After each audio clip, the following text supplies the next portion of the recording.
Que a paz de nosso Senhor e Salvador Jesus Cristo esteja com todos vós. Aqui quem vos fala é o irmão Jorge. Meus queridos e amados irmãos, hoje venho trazer para vocês a meditação sobre os dízimos. O que são os dízimos? Dízimo é uma demonstração de amor ou de egoísmo. Biblicamente falando, dizimar é o ato de se dividir em 10 partes iguais um total de um ganho ou de um lucro, ou seja, 10% desse total, usando assim uma dessas partes em benefício dos necessitados. 10% não é e nunca foi o seu tudo, como ensinam por aí os fraudulentos e usurpadores. Segundo a lei mosaica, 90% do teu ganho são somente teus e os 10% devem ser repartidos entre você e o teu próximo. Os dízimos eram uma forma de se praticar o amor, o zelo, o socorro, a visitação ao próximo, ao necessitado, não uma forma de egoísmo, não uma preocupação consigo mesmo. É ensinada pelo sistema denominacional a dar dízimos, pensando em si mesma, em sua própria prosperidade, em sua própria proteção, em sua própria saúde e etc. E não com um sentimento de piedade aos mais pobres. A prosperidade, proteção e quaisquer espécies de bênçãos de Deus são consequências e não o objetivo desse ato de bondade que é o dízimo. Porém, a praticamente todos que entram no Evangelho lhes é ensinado a terem tais bênçãos como objetivo, como está escrito aos Romanos, no capítulo 1, versículo 25, transformaram a verdade de Deus em mentira. Por exemplo, segundo a Bíblia, a partir de quando o período para a doação dos dízimos passou a ser a cada 30 dias? Pois no livro de Deuteronômio, capítulo 14, no versículo 28, diz assim: ao fim de cada 3 anos, trarás todos os dízimos do fruto do 3º ano, e os recolherás na tua cidade.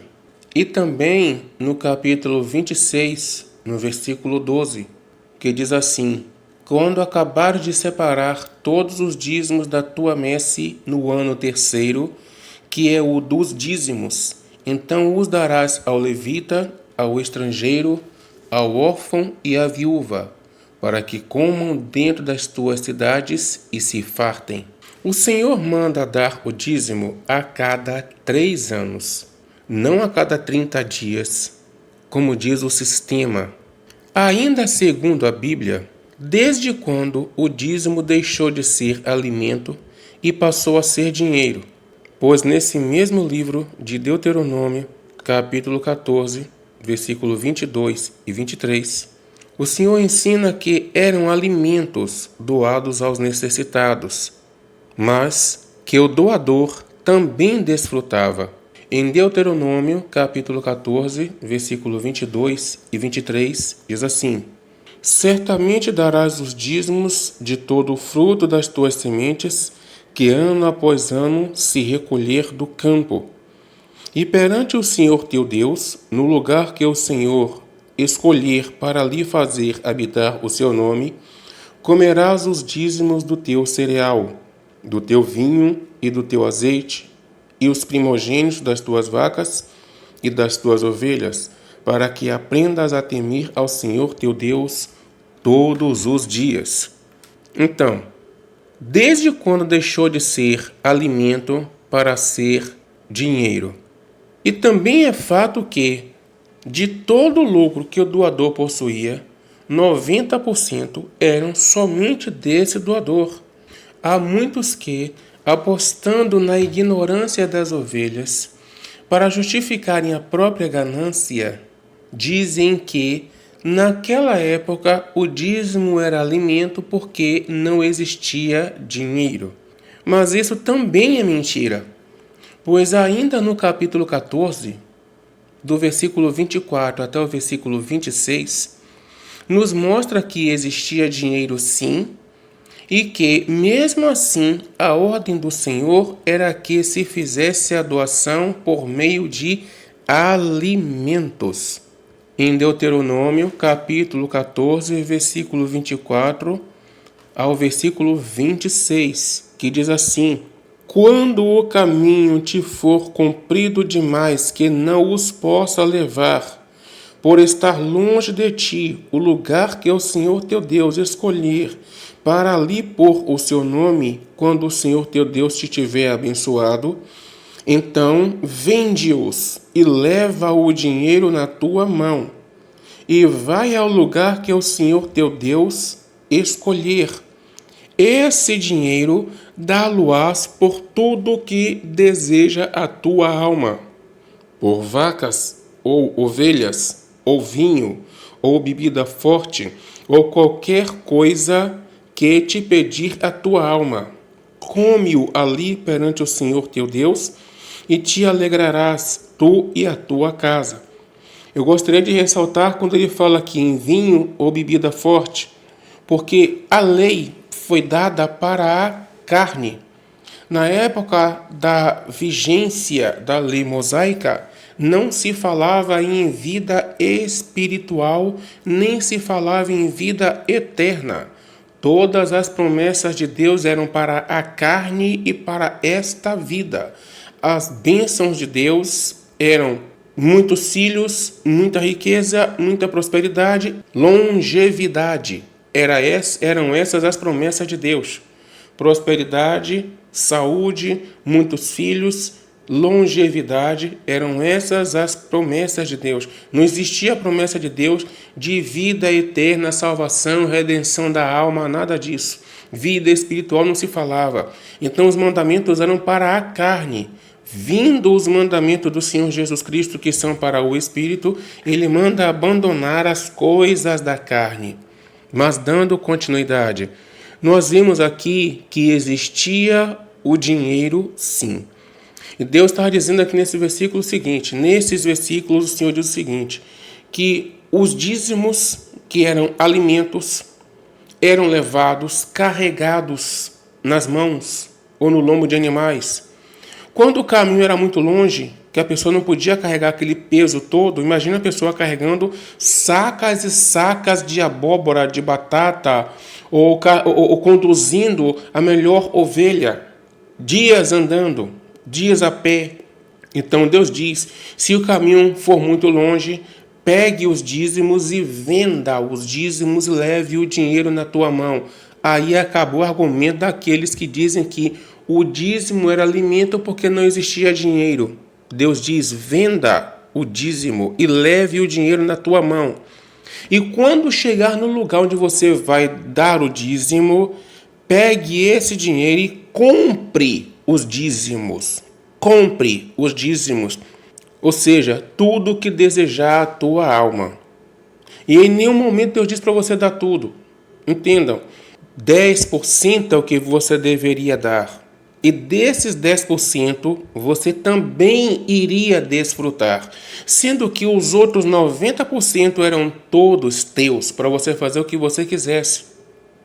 10% era da tua produtividade, do teu lucro. E não era só para o estrangeiro, você iria usufruir junto com eles. E ainda, segundo a Bíblia, desde quando o dízimo deixou de ser para o necessitado e passou a ser para os líderes das igrejas?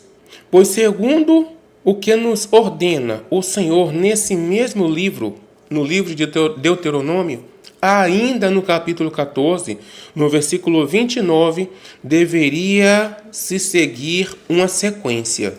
Que sequência é essa? Deuteronômio, capítulo 14, versículo 29.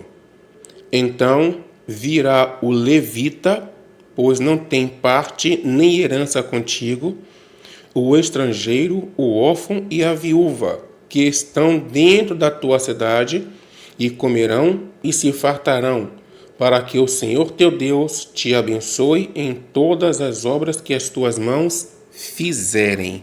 Vamos ver a sequência. Quando ele diz os levitas, minha gente, levitas são os da família da fé, sabendo-se que todo cristão é um levita, pois não tem parte nem herança nesta terra. Limpam o altar de Deus, oferecem sacrifícios de louvor, intercedem pelos pecados dos outros e seus também, e somente esses, através do sangue do Senhor Jesus Cristo, têm acesso ao santo lugar, como está escrito aos Gálatas, no capítulo 6, versículo 10. Gálatas, capítulo 6, versículo 10, que diz assim: Por isso, enquanto tivermos oportunidade, façamos o bem a todos, mas principalmente aos da família da fé. Ou seja, primeiramente aos da família da fé. Por quê? O que é levita? Levita era todo aquele que fosse da tribo de Levi. Mas alguém inventou uma nova espécie de levita, dizendo que levita é cantor. De onde tiraram isso? Não me perguntem, que eu não faço a menor ideia. Levita, segundo a Bíblia, era todo aquele que era filho da tribo de Levi. A tribo de Levi, Deus escolheu para ser a tribo dos sacerdotes, a tribo daqueles que iam, os únicos que poderiam entrar para oferecer sacrifícios ao Senhor, as ofertas ao Senhor, limpar o tabernáculo, manter o altar de Deus limpo, oferecer orações, intercessões em favor do povo. E isso é obrigação, hoje é obrigação de todo cristão. Todo cristão é o altar de Deus. Todo cristão tem que manter limpo o altar de Deus. Ou não sabeis vós que o vosso corpo é templo do Espírito Santo? Todo cristão tem que oferecer ao Senhor sacrifício de louvores. Todo cristão tem que interceder perante o Senhor para com os pecados do povo, dos seus entes queridos, dos seus familiares e também para com seus próprios pecados. O segundo da ordem, o estrangeiro. Quem era o estrangeiro? Era todo aquele que não fazia parte do povo de Deus. Ou seja, qualquer pessoa que hoje não é convertida ao Senhor Jesus Cristo, que está passando necessidade, que está passando dificuldade, que não é da família da fé, fazer também o bem a ele, mas primeiramente aos da família da fé. E em terceiro lugar, ao órfão e à viúva. Não precisa nem explicar por que ao órfão. A viúva, porque a mulher naquela época lá em Israel, no meio dos hebreus, a mulher não podia trabalhar. Não sei hoje lá em Israel, mas naquela época a mulher não podia trabalhar. Então, se ela ficasse viúva e não tivesse um filho maior de idade, um filho com força para trabalhar por ela, ela morreria de fome. Lembre-se da viúva de Naim, quando ela chorou porque o filho estava morto e Jesus Cristo veio e ressuscitou o filho dela. Ela não estava chorando somente porque havia perdido o filho. Ela havia perdido o filho e o único sustento, porque ela era uma viúva.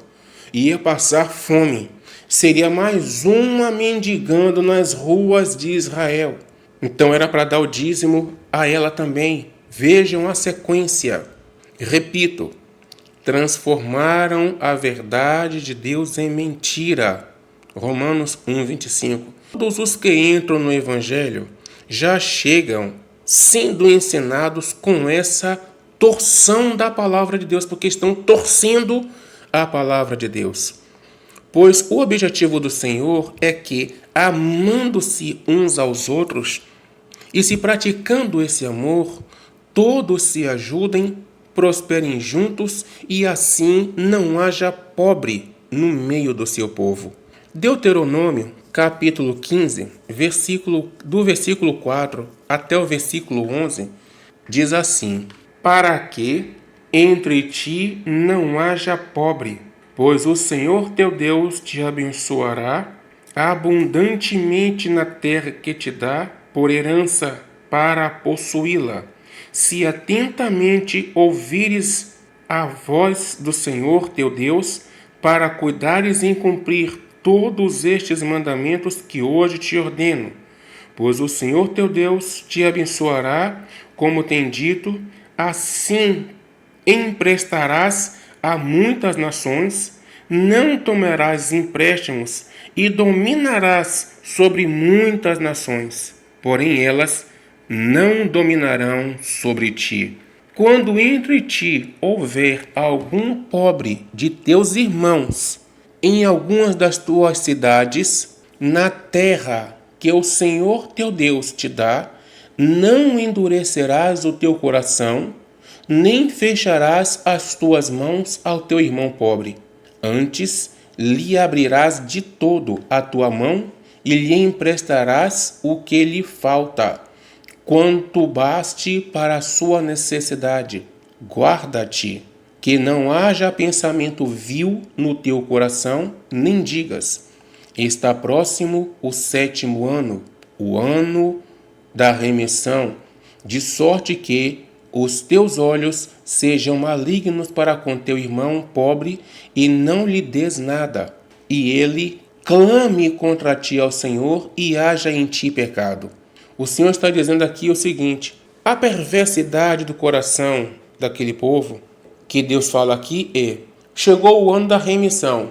Se eu emprestar ao meu irmão agora neste ano, agora mesmo eu tenho que perdoá-lo. Então eu não vou emprestá-lo agora. Eu vou esperar para emprestar no ano que vem. Porque aí ele vai ter mais 7 anos para me pagar e só 7 anos depois é que eu serei obrigado a perdoá-lo. Como este é o ano da remissão, eu não vou emprestar agora. Porque se emprestar agora, eu vou ter que perdoar agora e ele nunca vai me devolver.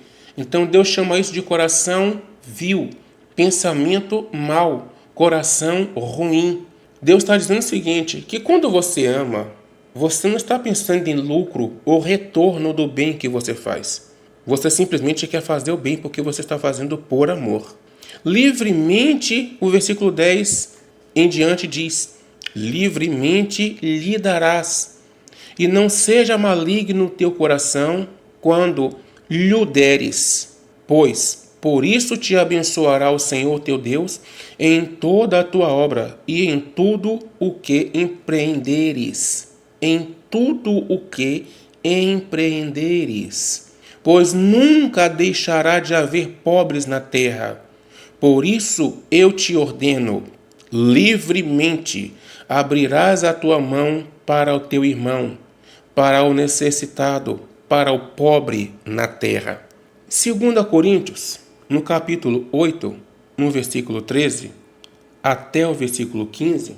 Em 2 Coríntios, no capítulo 8, do versículo 13 ao versículo 15, diz assim: porque não é para que os outros tenham alívio e vós sobrecarga, mas para que haja igualdade, suprindo a vossa abundância no presente a falta daqueles, de modo que a abundância daqueles venha a suprir a vossa falta, e assim haja igualdade, como está escrito: o que muito colheu não teve demais, e o que pouco colheu não teve falta. Ora, se nós formos trazer isso para a pregação do dízimo hoje, aquele que muito colheu, nada sobrou, vão dizer que é o devorador. Mas não é isso. Ele está falando que o objetivo é haver igualdade. Quando alguém te ensina a você dar seu tudo, se você deu tudo, é porque você nada tem. Nada ficou com você. Então, alguém ficou com seu tudo e você ficou com nada. Então, onde está a igualdade? Meus queridos, eu sei que muitos já estão se desagradando com o que eu estou falando aqui, mas esta é a verdade. Onde é que há mais desigualdade, senão dentro da própria igreja? Onde há mais desigualdade? Senão dentro da própria igreja. Onde os líderes têm tudo e as ovelhas nada têm. As ovelhas sustentam os líderes e as ovelhas nada têm. Como diz também a palavra, ai dos pastores que apacentam a si mesmos, estão alimentando a si mesmos, fortalecendo a si mesmos, mas as ovelhas estão cada vez mais fracas. Ainda em 2 Coríntios, no capítulo 9, do versículo 7 ao versículo 12, diz assim: cada um contribua segundo tiver proposto no seu coração, não com tristeza ou por necessidade, porque Deus ama quem dá com alegria. Deus pode fazer-vos abundar em toda graça, a fim de que, tendo sempre em tudo ampla suficiência, superabundeis em toda boa obra. Como está escrito, distribuiu, deu aos pobres, a sua justiça permanece para sempre. Ora, aquele que dá semente ao que semeia e pão para alimento, também suprirá e aumentará a vossa sementeira e multiplicará os frutos da vossa justiça, enriquecendo-vos em tudo, para toda a generosidade, a qual faz que por nosso intermédio sejam tributadas graças a Deus. Observem que enriquecendo-vos em tudo, não é para o nosso querer, não é para o nosso deleite, é para toda a generosidade. O que entendo com isso é que, quando Deus abençoa o servo dele, e o servo dele não abençoa a outras pessoas, o objetivo de Deus não foi cumprido. Porque o objetivo de Deus abençoando alguém é para que este alguém seja bênção para outras pessoas, a começar pelos da família da fé. Continuando ainda, no versículo 11 em diante diz: enriquecendo-vos em tudo para toda a generosidade, a qual, ou seja, generosidade essa, que faz que por nosso intermédio sejam tributadas graças a Deus. Porque o serviço desta assistência não só supre a necessidade dos santos, mas também resulta em muitas graças a Deus, visto como, na prova desta ministração, glorificam a Deus pela obediência da vossa confissão quanto ao Evangelho de Cristo e pela liberalidade com que contribuís para com eles e para todos. Liberalidade é o ato de liberar bênçãos. Nesse contexto, liberar bênçãos, liberar graças, não é dizer eu te abençoo, é você ir lá e abençoar com alimentos, com socorro, com suprimentos. O versículo 14 diz: enquanto oram eles a vosso favor com grande afeto, em virtude da superabundante graça de Deus que há em vós. Em 1 Tessalonicenses, capítulo 4, do versículo 9 ao versículo 12, diz: no tocante ao amor fraternal, não há necessidade de que eu vos escreva, porquanto vós mesmos estáis por Deus instruídos que deveis amar-vos uns aos outros. E, na verdade, estáis praticando isso mesmo para com os irmãos em toda a Macedônia. Contudo, vos exortamos, irmãos, a progredirdes cada vez mais e a diligenciardes por viver tranquilamente, cuidar do que é vosso e trabalhar com as próprias mãos, como vos ordenamos, de modo que vos porteis com dignidade para com os de fora e de nada venhais a precisar. Lembrem que antes eu li aqui que a vontade do Senhor, lá em Deuteronômio, é que o povo dele se una tanto de maneira que não tome emprestado, mas que possam emprestar. É o que está escrito aqui em Tessalonicenses.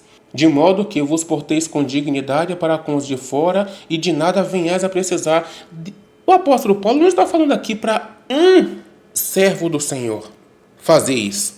Ele está falando para uma igreja, a igreja em Tessalônica, para todos os irmãos todos se ajudando, todos teriam vida com dignidade. Mas é a união de todos, não é cada um lutando sozinho. Agora fica mais fácil se entender o texto de Malaquias, capítulo 3, do versículo 6 até o versículo 12. Para ficar mais fácil de se entender o que o Senhor fala no livro de Malaquias, no capítulo 3, do versículo 6 até o versículo 12, eu vou ler para vocês o que o Senhor diz no livro de Deuteronômio, no capítulo 14, do versículo 22 até o versículo 29, e depois passarei para explicar Malaquias. Deuteronômio, capítulo 14, do versículo 22 até o 29 diz: Certamente darás os dízimos de todo o fruto das tuas sementes que ano após ano se recolher do campo. E perante o Senhor teu Deus, no lugar que escolher para ali fazer habitar o seu nome, comerás os dízimos do teu cereal, do teu vinho e do teu azeite, e os primogênitos das tuas vacas e das tuas ovelhas, para que aprendas a temer ao Senhor teu Deus todos os dias. Quando o caminho te for comprido demais, que eu não os possa levar, por estar longe de ti o lugar que o Senhor teu Deus escolher para ali pôr o seu nome, quando o Senhor teu Deus te tiver abençoado, então vende-os e leva o dinheiro na tua mão, e vai ao lugar que o Senhor teu Deus escolher.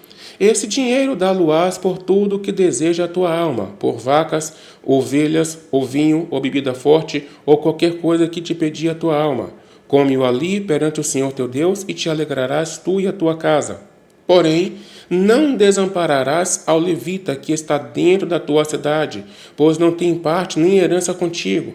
Ao fim de cada 3 anos tirarás todos os dízimos do fruto do terceiro ano e os recolherás na tua cidade. Então virá o levita, pois não tem nem parte nem herança contigo, o estrangeiro, o órfão e a viúva que estão dentro da tua cidade, e comerão e se fartarão, para que o Senhor teu Deus te abençoe em todas as obras que as tuas mãos fizerem. Vamos ver lá o que é que o Senhor fala, o próprio Senhor fala em Malaquias, no capítulo 3, do versículo 6 até o versículo 12. Ele diz: Porque eu, o Senhor, não mudo. Por isso vós, ó filho de Jacó, não sois consumidos. Desde os dias de vossos pais vos desviastes dos meus estatutos e não os guardastes. Tornai-vos para mim, e eu me tornarei para vós outros, diz o Senhor dos Exércitos. Mas vós dizeis: em que havemos de tornar? Roubará o homem a Deus? Todavia vós me roubais e dizeis: em que te roubamos? Nos dízimos e nas ofertas. Com maldição sois amaldiçoados, porque a mim me roubais, vós, a nação toda. Trazei todos os dízimos à casa do tesouro, para que haja mantimento na minha casa, e provai-me nisto, diz o Senhor dos Exércitos, se eu não vos abrir as janelas dos céus, e não derramar sobre vós bênçãos sem medida. Por vossa causa repreenderei o devorador, para que não vos consuma o fruto da terra. A vossa vide no campo não será estéril, diz o Senhor dos Exércitos. Todas as nações vos chamarão felizes, porque vós sereis uma terra deleitosa, diz o Senhor dos Exércitos. Explicando, quando o Senhor diz no versículo 7, desde os dias de vossos pais vos desviastes dos meus estatutos. Vos desviastes. O que é se desviar? O Senhor está dizendo que aquele povo da época de Malaquias estava agindo da mesma forma que os pais deles. O Senhor está dizendo que esse erro já vinha dos antepassados. Os antepassados já haviam se desviado do caminho do Senhor, das ordens do Senhor. Se desviado, tomou outra direção, tomou outro caminho. O caminho do Senhor é reto. Quando a pessoa sai do caminho do Senhor, ela já está fazendo um desvio, uma curva. Curva é caminho torto, não é caminho reto. Eu só estou dizendo que desde os dias dos antepassados, que o caminho deles era caminho torto, caminho errante, caminho desviado do que o Senhor mandou. Veja o que o Senhor Jesus Cristo diz no Evangelho de João, no capítulo 10, no versículo 1. João 10, versículo 1. Em verdade vos digo, o que não entra pela porta do aprisco das ovelhas, mas sobre, por outra parte, esse ladrão e salteador. O que é subir por outra parte? É se desviar do caminho, é pegar outra parte, pegar um atalho, pegar um outro caminho. Ele está subindo por outro caminho, está subindo por outra direção, está subindo por outra parte. Não está indo pelo caminho reto, na direção que o Senhor mandou. Ele está pegando um outro caminho. E quem pega outro caminho, o Senhor está dizendo aqui, o ladrão é que pega outro caminho. O ladrão é que entra pela janela. O ladrão é que foge, se afasta do caminho reto, porque o interesse dele é roubar. No versículo referente ao versículo 8, Malaquias 3, no versículo 8, quando o Senhor diz, me roubais. A gente vê em Mateus, no capítulo 21, versículo 13, o Senhor Jesus Cristo diz assim, e disse-lhes, está escrito, a minha casa será chamada casa de oração. Vós, porém, a transformais em covil de salteadores. O Senhor está dizendo com isso que esse roubo é feito na casa que construíram ao nome do Senhor. Construíram uma casa, um templo ao nome do Senhor, e nessa casa, nesse templo, roubam ao Senhor. João, Evangelho de João, capítulo 10, do versículo 10, versículo 12 e versículo 13, diz assim, o Evangelho de João, capítulo 10, versículo 10, diz assim, o ladrão vem somente para roubar, matar e destruir. Eu vim para que tenham vida e a tenham em abundância. O versículo 12 diz, o mercenário, que não é pastor, a quem não pertencem as ovelhas, vê vir o lobo, abandona as ovelhas e foge. Então o lobo as arrebata e as dispersa. O versículo 13 diz, o mercenário foge porque é mercenário e não tem cuidado com as ovelhas. Ele estava dizendo o seguinte, que eles roubam para si o que era para ser doado aos necessitados, destruindo assim a vida de muitos. Muitas pessoas têm as suas vidas destruídas e eles não estão nem aí, porque eles são mercenários. O que é o mercenário? Mercenário é aquele que faz uma coisa pelo pagamento que recebe, não por amor.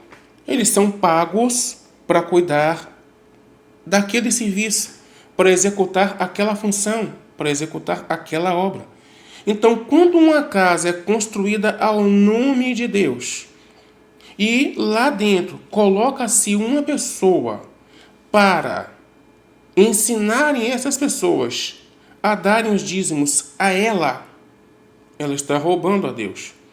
E ela não quer saber se aquilo vai destruir um casamento, ela não quer saber se aquilo vai destruir a vida profissional de alguém, ela não quer saber se aquilo vai destruir a vida social de alguém, ele não quer saber se aquilo vai destruir a dignidade de alguém.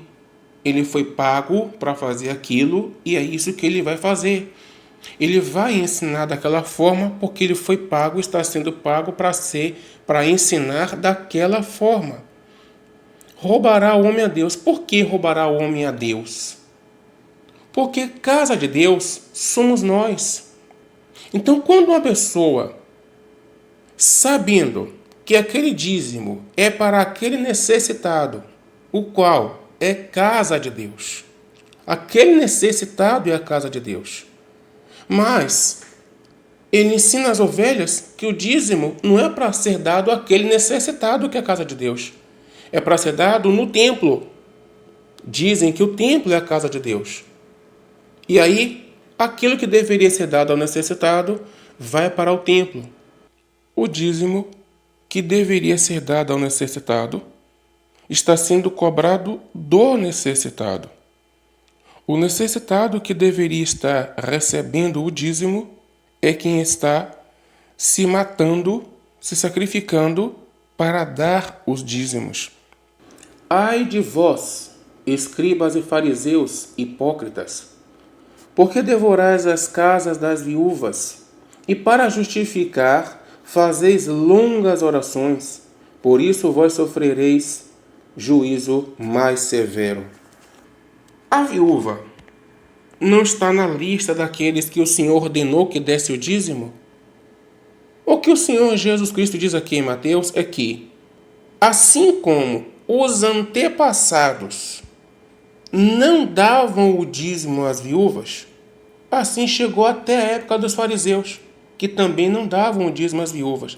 E além de não dar os dízimos às viúvas, ainda roubavam, se apossaram daquilo que elas tinham, que lhes restava. Além de se apossarem do dízimo que era para ser dado à viúva, ainda consumiam o pouco que lhes restava. Por exemplo, quem nunca viu pessoas carentes pedindo na igreja que orem pela situação financeira da casa, que a fome entrou naquela casa, que a miséria mora naquela casa, vive insistindo para um dia os irmãos irem fazer oração na casa dela. Depois de muita insistência, quando o pastor consegue reunir os irmãos que vão na casa dela, ela pega o último café que tem, o último biscoito que tem, o último pão seco que tem, com toda alegria, o coração radiante de alegria, porque os irmãos chegaram na casa dela, que vão fazer oração por ela. Ela bota a única coisa que tem, bota ali, serve os irmãos. Todo mundo come. Terminou o culto, aí fazem longas orações, cantam um hino de louvores, ninguém mete a mão no bolso, ninguém levou um sustento, um grão de farinha para ela. E ao saírem dali dizem: fique em paz, irmã. O Senhor dará a providência. O Senhor dará a vitória, entregando para o Senhor fazer aquilo que o Senhor ordenou que cada um fizesse. Que se fosse para o próprio Senhor fazer, Ele não mandaria que nós fizéssemos. Ele mandou que nós fizéssemos, que nós temos que fazer. Ele quer que nós façamos. Referente ao versículo 10. Malaquias, capítulo 3, versículo 10. O que é que diz? A casa do tesouro. Muitos dizem que a casa do tesouro é o templo. Mas que templo existia quando o dízimo foi dado a primeira vez?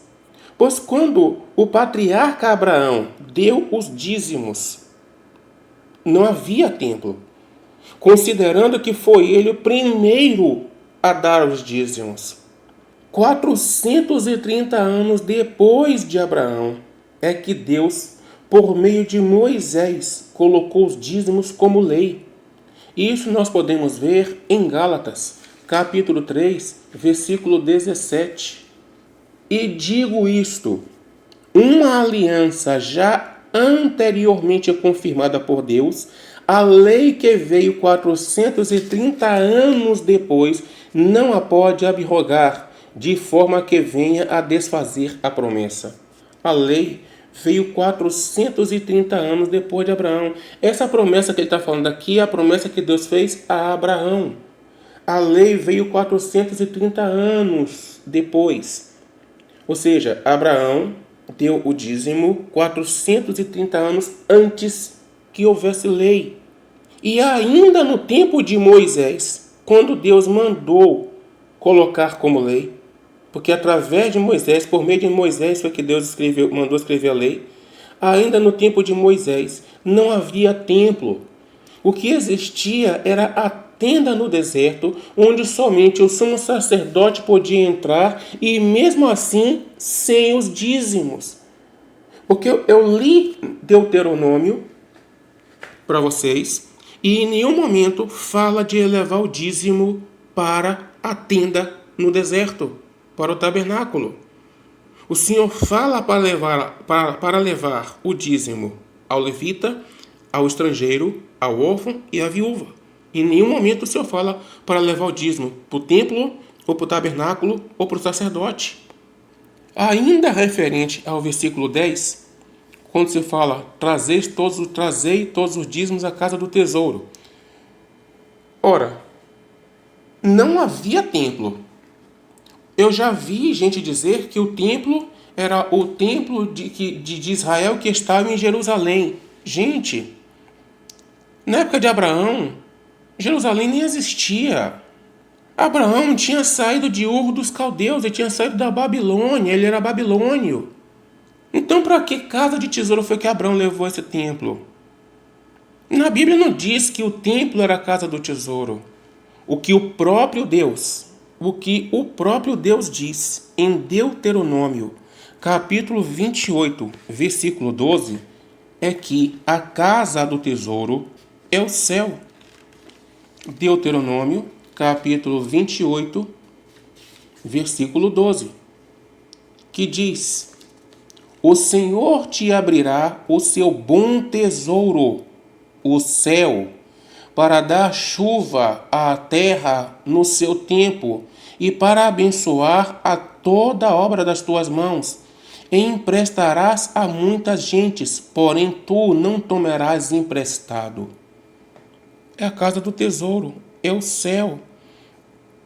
Em Mateus, capítulo 6, versículo 20, o próprio Senhor Jesus Cristo é que diz: Mas ajuntai para vós outros tesouro no céu, onde traça nem ferrugem corrói, e onde ladrões nem escavam nem roubam. Olha onde o Senhor Jesus Cristo mandou guardar o vosso tesouro: no céu, porque o céu é a casa do tesouro. Primeiro, em Deuteronômio, quem falou foi o Pai eterno. Em segundo, quem falou em Mateus foi o seu Filho, o nosso Senhor Jesus Cristo. A casa do tesouro é no céu, não é em templo nenhum. Alguém pode perguntar: mas irmão, mas não foi construída a casa de Deus? Gente, é comum as pessoas só lerem o trecho da Bíblia em que Davi diz para Salomão construir o templo, porque Deus proibiu Davi de construir o templo, porque Davi foi homem sanguinolento. Gente, nós temos que entender que existe uma diferença entre a fala do profeta e a fala de quem interpretou o que foi dito pelo profeta. Naquela época, os profetas, eles não traduziam o que Deus falava, não procuravam colocar suas próprias palavras para transmitir a mensagem de Deus. Os profetas falavam na íntegra o que Deus havia dito. Se Deus dissesse A, E, I, O, U, o profeta não traduzia dizendo: olha, Deus falou as vogais ou as consoantes. Ele simplesmente dizia: Deus falou A, E, I, O, U. Mas por que você não disse logo que são as vogais ou que são as consoantes? Ele não fazia isso. Ele falava na íntegra. E Deus falou na íntegra com o profeta Natã, falando para Davi que Davi não construiria casa ao nome de Deus, que quem construiria a casa ao nome de Deus seria o descendente de Davi. Deus não falou com Davi que seria o filho de Davi. Deus disse: o teu descendente. Deus disse a Davi: eu te fiz grande, como só os grandes são na terra. Eu não poderia ter feito uma casa ao meu nome? Foi isso que Deus disse a Davi.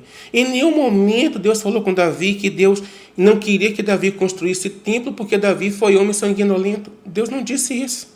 Deus disse a Davi: quando tu descansares com teus pais, quando teus dias se cumprirem, ou seja, depois da tua morte, levantarei depois de ti o teu descendente. Gente, quando Salomão chegou, Davi ainda estava vivo. Foi Davi em vida que falou com seu filho Salomão para construir o templo. Prova de que esse descendente não era Salomão. Deus disse: o seu reino será eterno, e o seu trono será eterno, o seu reino não terá fim. O reinado de Salomão teve fim, o trono de Salomão foi queimado a fogo. Em Hebreus, diz: a quem mais Deus jamais disse: tu és meu filho e hoje te gerei, senão ao próprio Jesus Cristo. Vamos ver 2 Samuel, capítulo 7, do versículo 12 ao versículo 14. 2 Samuel, do capítulo 7, do versículo 12 ao versículo 14. O próprio Deus diz, através do profeta Natã: quando teus dias se cumprirem e descansares com teus pais, ou seja, depois da tua morte, Então farei levantar depois de ti o teu descendente. Deus não falou filho. Vejam vocês que quando Davi fala para Salomão, ele ainda diz para Salomão que Deus me disse que meu filho seria moreno. Deus não falou isso. Isso aqui é o profeta Natan falando na íntegra o que Deus mandou dizer a Davi. Quando teus dias se cumprirem e descansares com teus pais, então farei levantar depois de ti o teu descendente, que procederá de ti, e estabelecerei o seu reino. Este edificará uma casa ao meu nome, e estabelecerei para sempre o trono do seu reino, para sempre. Cadê o trono de Salomão? Foi queimado. Eu lhe serei por pai, e ele me será por filho.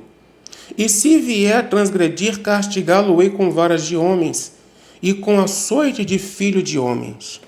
Gente, em Hebreus, no capítulo 3, versículo 6, diz assim: Cristo, porém, como filho sobre a sua casa, a qual casa somos nós, se guardarmos firmes até o fim a ousadia e a exultação da esperança. Cristo, sobre a sua casa, a qual casa somos nós.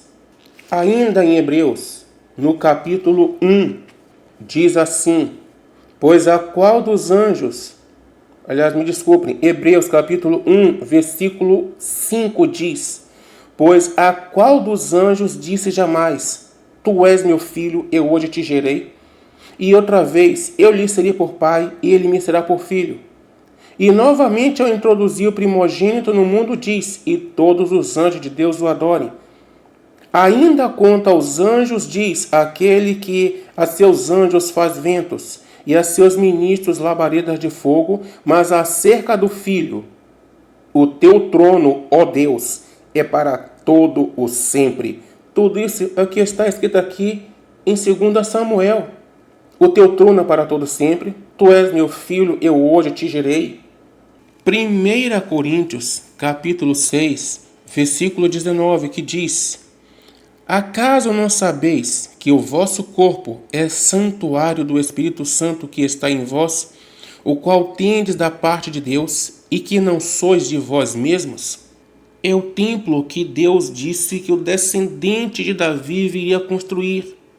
Nós mesmos. João, Evangelho de João, o Senhor Jesus Cristo diz: Se alguém me ama, guardará a minha palavra, e meu Pai o amará, e viremos para ele, e faremos nele morada. Viremos, Jesus Cristo está dizendo o seguinte aqui: eu e meu Pai viremos para esse que me ama, e nesse que me ama, eu e meu Pai faremos morada. Ou seja, a casa que Deus disse que o descendente de Davi iria construir. Como assim descendente de Davi? Gente, no livro de Isaías está escrito: E do rebento de Jessé nascerá um renovo. Quem era Jessé? O pai de Davi. E Jesus Cristo é o quê? Jesus, raiz de Davi. Davi era judeu. Jesus Cristo era judeu. Jesus, a raiz de Davi, o leão da tribo de Judá. Do rebento de Jessé nascerá um renovo. E o seu nome será Altíssimo, Conselheiro para a eternidade, Deus forte, Príncipe da paz. Repousará sobre ele o Espírito do Senhor.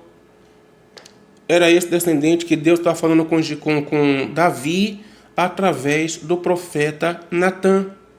Esse descendente construiria uma casa ao nome de Deus. A casa somos nós. Então, quando se diz trazer todos os dízimos à casa do tesouro para que haja mantimento na minha casa, para que haja mantimento no meu povo, para que haja mantimento onde eu moro, onde eu habito, que é no meu povo, que é o meu templo, que é o meu santuário, que é o meu edifício vivo. E quando se fala em janela dos céus, trazei todos os dízimos à casa do tesouro para que haja mantimento na minha casa, diz o Senhor. E provai-me nisso, eu não vos abrir as janelas dos céus. O que são as janelas dos céus? Deuteronômio 28:12. O Senhor te abrirá o seu bom tesouro, o céu, para dar chuva à terra no seu tempo e para abençoar toda a obra que as tuas mãos fizerem. Emprestarás a muitas nações, a muitas gentes, porém não tomarás emprestado. Abrirei as janelas dos céus. O que isso quer dizer? Quer dizer o seguinte, que Deus abriria as janelas dos céus, mandando chuva sobre a plantação, fazendo com que a plantação fosse abundante, para que cada um tivesse condição, aliás, para que todos tivessem condições de continuar ajudando a todos, socorrendo a todos, fortalecendo a todos, como está escrito, que Deus vos fará abundar em toda boa obra. É a mesma coisa.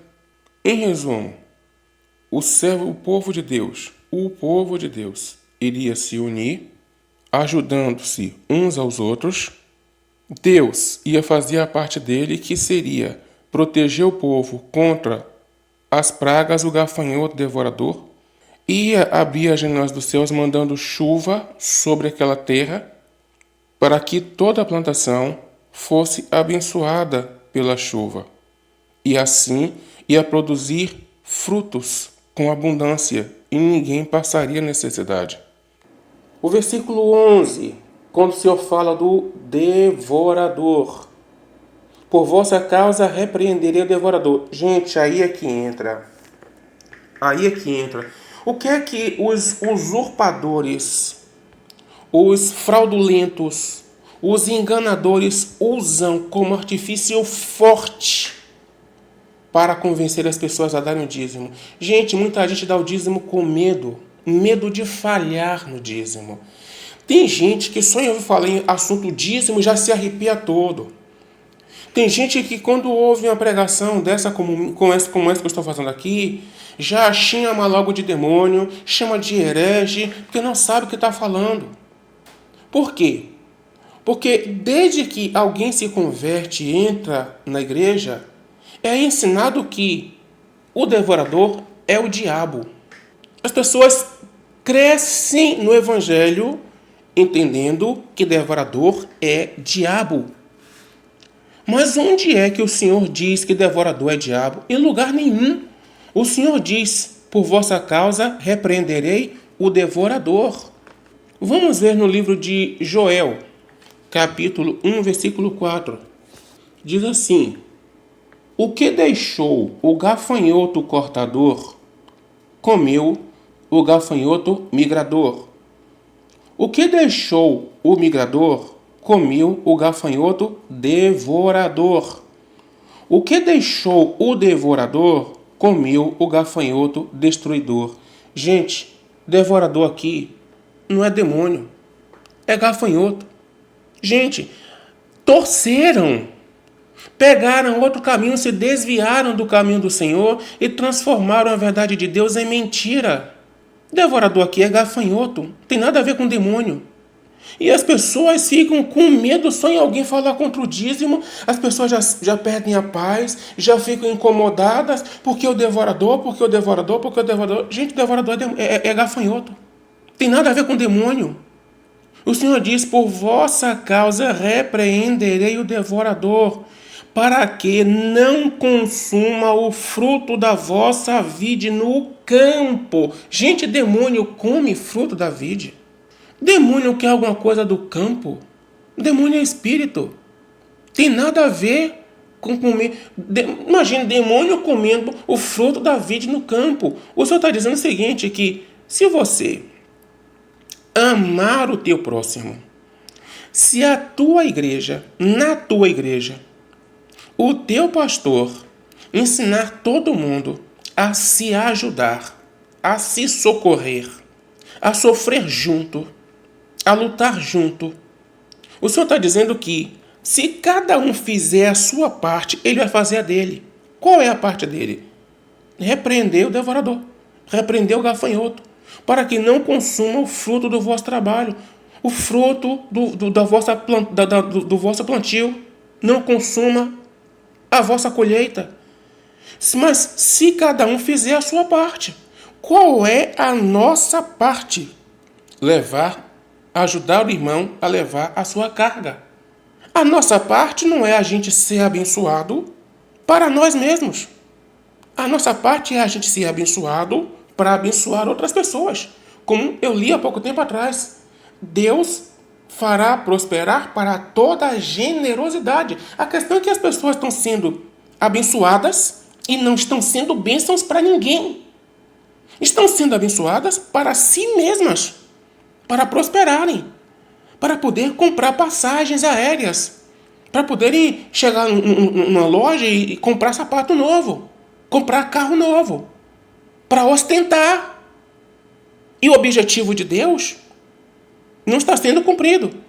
Olha o que está escrito, que todas as coisas cooperam para o bem daqueles que amam a Deus. É um texto que aqueles que buscam a Deus por interesse já sabem de cor, só até aí. Mas não sabem o resto.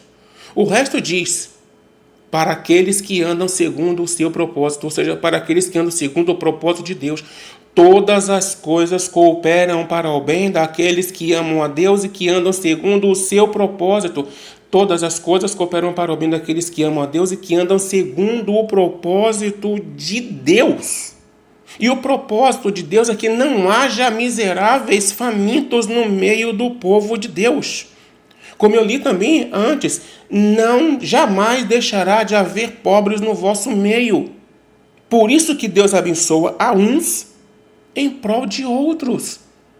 Referente ao versículo 11, quando o Senhor diz, ainda em Malaquias 3:11, por vossa causa repreenderei o devorador, para que não vos consuma o fruto da terra. A vossa vide no campo não será estéril. Aí cabia ao Senhor. Já está longe do nosso alcance. Eu estou aqui mostrando para vocês que não existe sobrenatural nisso. Os irmãos prosperarem juntos não é sobrenatural. É uma coisa que cabe ao ser humano fazer isso. A vossa vide no campo não será estéril, diz o Senhor dos Exércitos. Todas as nações vos chamarão felizes. Versículo 12, referente ao versículo 12. Todas as nações vos chamarão felizes, porque vós sereis uma terra deleitosa, diz o Senhor dos Exércitos. O que é uma terra deleitosa? É uma terra prazerosa.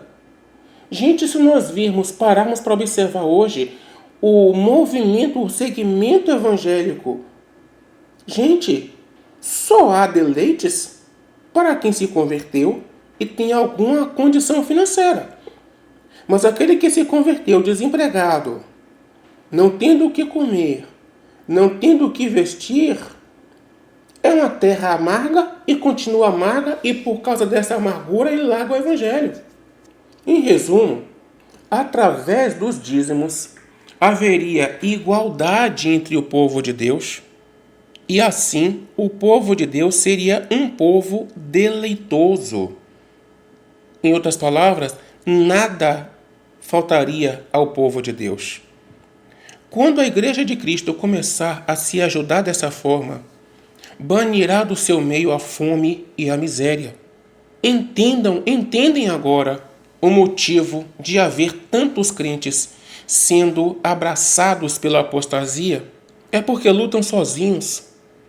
Quando alguém luta sozinho, tendo algum lastro financeiro, um lastro econômico, alguma condição de sobrevivência com dignidade, pode conseguir ir adiante lutando sozinho na seara do Senhor.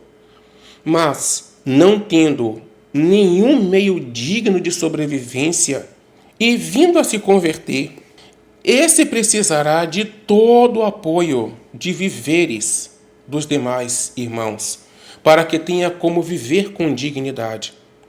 Mas se é apregoado um dízimo que é sinônimo de egoísmo, onde ninguém se unirá a esse servo do Senhor para chorar junto com ele, o ajudando a levar a sua carga, como diz Gálatas capítulo 6, versículo 2.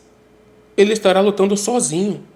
Ele estará passando fome sozinho, porque o dízimo que ensinaram para ele e para os demais que não ajudam a ele foi um dízimo de egoísmo. Eu vou dar meu dízimo para que o devorador não entre na minha vida. Eu vou dar meu dízimo para ter a proteção de Deus. Eu vou dar meu dízimo para ser abençoado por Deus. Ou seja, tudo é o egoísmo, o egocentrismo, tudo pensando em si mesmo. Um dízimo que Deus colocou, Deus se agradou de Abraão, mandou Moisés colocar como lei, como prática de amor, mas que hoje é demonstração de egoísmo. As pessoas dão dízimo por egoísmo ou por medo, ou pelas duas coisas. Só não é. Raríssimos casos, eu não vou generalizar aqui, mas raríssimos são os casos em que as pessoas dão dízimo pensando no seu próximo. Na maioria, vamos colocar aqui 99% dos casos, vamos considerar que 1% é muita gente, vamos considerar que 1% é muita gente. Então vamos colocar aqui que 99% dos casos as pessoas dão dízimos por medo ou por egoísmo. Por medo do devorador e por egoísmo, pensando na sua própria proteção, pensando na sua própria prosperidade, pensando na sua própria saúde. Aquele irmão que se converteu, aquela irmã que se converteu, que veio de uma vida de prostituição, que não tem estudo, que não tem um lastro econômico, não tem uma base financeira, não tem como conseguir viveres, não tem um terreno para plantar, para colher os seus alimentos. Esse, quando se converter, vai entrar nesse meio egoísta, onde cada um pensa em si, onde cada um se preocupa consigo mesmo. E esse vai terminar abandonando a fé, porque a fé não resiste na fome e na miséria. A apostasia está aí seduzindo as almas e não tem como lutar sozinho e vencer sozinho. Eis aí o motivo de tantas tristezas e derrotas sofridas na vida do povo de Deus: o egoísmo, o egocentrismo. Isso não é, nunca foi e jamais será cristianismo. Quando as pessoas são abençoadas e não abençoam. Quando Deus abençoou Abraão, Deus disse a Abraão: "Se tu uma bênção". Em outras palavras, seja você uma bênção. Vá e abençoe outras pessoas com aquilo que Deus te abençoou. É mandamento de Deus, não é pedido de Deus, é ordem de Deus. Deus te abençoou para você abençoar os teus irmãos. Façam bem a todos, mas primordialmente, aos da família da fé, aos da tua congregação, aos irmãos que estão contigo. Ore na tua igreja, independente do que o teu pastor vai gostar ou não. O que importa é que você se converteu a Cristo, não ao teu pastor. Você se converteu a Cristo, não à tua igreja. Você se converteu a Cristo, não ao teu evangelista. E é a Cristo que você deve obediência. E o mandamento de Cristo é esse. Em Gálatas capítulo 6, versículo 2 diz: "Queres cumprir a lei de Cristo? Levai as cargas uns dos outros. Assim cumprireis a lei de Cristo." Levai as cargas uns dos outros, assim cumprireis a lei de Cristo. Você quer cumprir a lei de Cristo? Então leve as cargas do teu irmão. E o teu outro irmão ajude você a levar a tua carga. E um outro irmão ajude o outro irmão a levar a carga dele. E assim todos os irmãos ajudando-se uns aos outros, todos lutando juntos, chorando juntos, sofrendo juntos, correndo juntos, carregando juntos, lutando juntos, para que quando vier a bênção, desça sobre todos juntos, e todos prosperem juntos, todos se fortaleçam juntos, todos cresçam juntos. Mas enquanto as pessoas ficarem praticando esse dízimo, que deveria ser amor, mas que foi torcido, levado por outro caminho, pelos mercenários que não estão nem aí para as vidas que eles estão destruindo, para os casamentos que eles estão destruindo, para os lares que eles estão destruindo. Eles não estão nem aí se teus filhos estão com fome. Eles não estão nem aí para os teus filhos, se teus filhos estão com fome ou não. O que importa é que vocês deem seus dízimos a eles. Eu estou aqui mostrando para vocês qual é o caminho reto, qual é o objetivo do dízimo. É para que haja igualdade. É só cada um de vocês pararem e repensarem em todas essas referências bíblicas que foram passadas para vocês. Sempre pedindo, nunca deixem de pedir isso. ao Senhor, que Ele envie o Espírito Santo para lhe dar entendimento, para lhe dar sabedoria, para lhe dar compreensão do que o Senhor ensinou. Gente, isso é muito grave. Está escrito que saímos da morte porque amamos os irmãos. Aquele que não ama o irmão permanece na morte. Que Deus tenha misericórdia de todos nós. Vocês não têm noção de como eu me entristeço em ver pessoas largando o pecado, indo para a igreja, e eu chegar para minha esposa e dizer para ela: filha, vamos orar por aquela alma, porque aquela alma largou o pecado, foi para a igreja, mas vai voltar para o mundo. Vai voltar para o mundo porque ela não tem condição nenhuma de se manter no evangelho, e a igreja que ela entrou não vai dar a ela nenhuma estrutura para que fique no evangelho, e realmente pouco tempo depois ela sai, mesmo a gente botando o joelho no chão por ela, e ela sai da igreja por falta de lastro, de apoio. Todo mundo quer ter uma vida digna. E as pessoas que entram já tendo algum lastro econômico, é mais fácil ou menos difícil para elas lutarem, mas aquelas que entram totalmente vazias, financeiramente vazias, sem ter de onde tirar seus alimentos, sem ter como sustentar suas filhas, seus filhos, e ouvindo promessa de que se você der seu dízimo, você der seu tudo, Deus vai te abençoar, e aquela pessoa passa 1 mês, 1 ano, 10 anos, e a vida dela não muda, ela cansa, ela entra em desespero, ela surta. Ela surta, porque a palavra de Deus não está se cumprindo na vida dela, e não está se cumprindo por quê? Porque os homens não estão fazendo a parte deles. Então Deus não faz a parte dele. Ninguém pode cobrar nada de Deus, porque os homens não estão fazendo suas partes. A parte que cabe a cada um.